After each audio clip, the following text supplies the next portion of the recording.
Alright, where did I just put the foundation?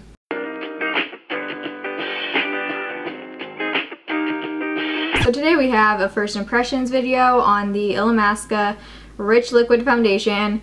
I'm so excited to finally be filming this because this foundation has been sitting in my to review pile for literally probably 2 months. So the reason why I initially picked this up was it was before I discovered the Manic Panic Dream Tone, which is like my go-to lightener, foundation lightener to make my foundation lighter.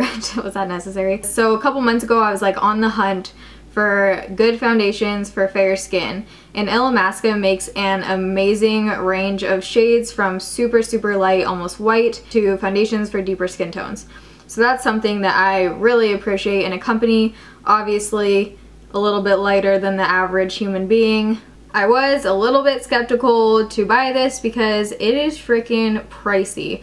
Probably the most expensive foundation that I have ever bought. If you watch any of my videos, you know that I'm usually an e.l.f. drugstore kind of girl, so this was like going into new territory for me. This foundation retails for $39 to like $42, which is, you know, a big chunk of money, but I wanted to try it out for you guys and see if it's worth it. This is in the shade RF 115. I have it up on my phone, so I'm trying to, okay. So the lightest shade is shade 100 and it is completely white. This one is the second lightest shade, and then the darkest shade goes to 335. There are 15 shades, and this is supposed to be a completely full coverage foundation. It says that it provides maximum long-lasting coverage without feeling or looking heavy. It blends easily to hide problem areas and create a natural finish. So if you want to see if I agree with that, then you can keep watching. Should probably clip back the hair. It says to apply using an Illamasqua brush. Not everyone has an Illamasqua brush, so we're going to work with what we have. I'm going to use the Real Techniques Miracle Complexion Sponge because I've been obsessed with this. I've been using it every day no matter what foundation I'm using. So it comes in this little squeeze bottle, which is nice. I hate having to like pour it out on the back of your hand. So I'm just going to squeeze a little bit on the back. It says it's full coverage, so I'm not going to take too much to start. Also kind of feel like I'm squeezing gold onto my hand right now because this stuff is so freaking expensive. So I'm just stippling it in with my sponge, and then let's go for it.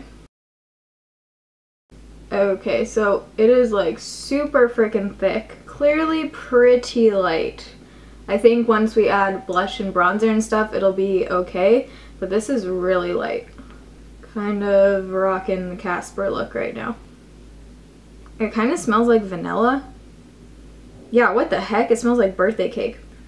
Not the easiest to blend out. I'm kind of putting a lot of pressure onto the sponge. Here's the side of my face without makeup, obviously, and here's with the Illamasqua foundation. As far as coverage goes, I mean, it covered up everything.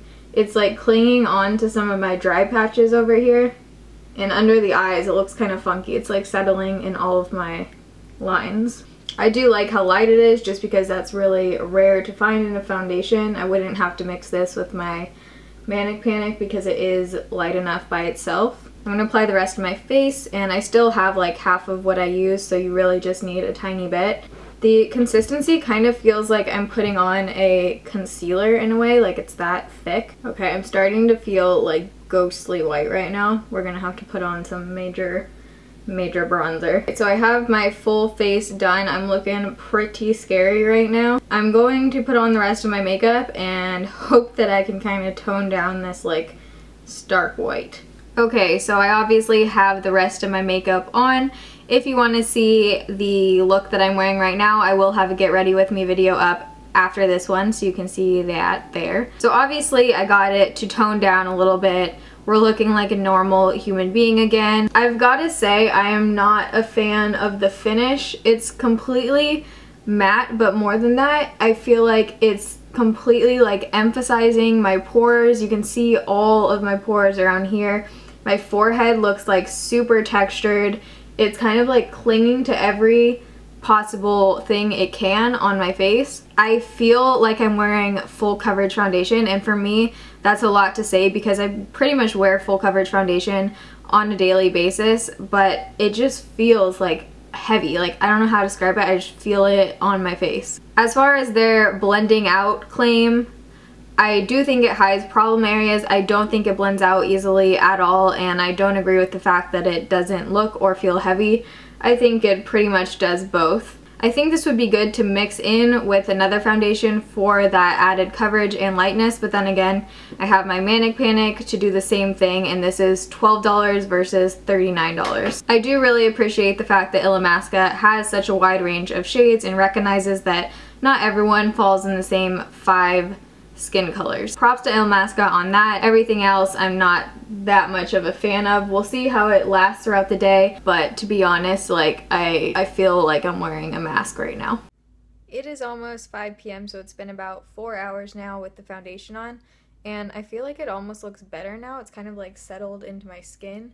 Maybe just because it looks a little bit more dewy now, but my blush and everything is still completely on. It's starting to like settle in the lines above my lips, but that's about it. So it is now 10:10 p.m. and I feel like the foundation is looking increasingly shitty, super oily on my forehead. You can see like my little wrinkles we have going on here, super oily around my nose. It's starting to like come off on my nose and then also on my forehead up here. In general, I think this would be a good foundation to mix with other foundations if you want a little bit more coverage, but I'll probably never be wearing this again by itself. It just wasn't that amazing to me, and it definitely wasn't worth $40 in my opinion. So that was everything. If you guys liked this video and it was helpful for you, be sure to click the thumbs up button so I know. Comment down below with any other foundations that you would like me to do a first impressions video on, and we can do that. Love you guys. Thanks for watching. See you in my next video. Bye.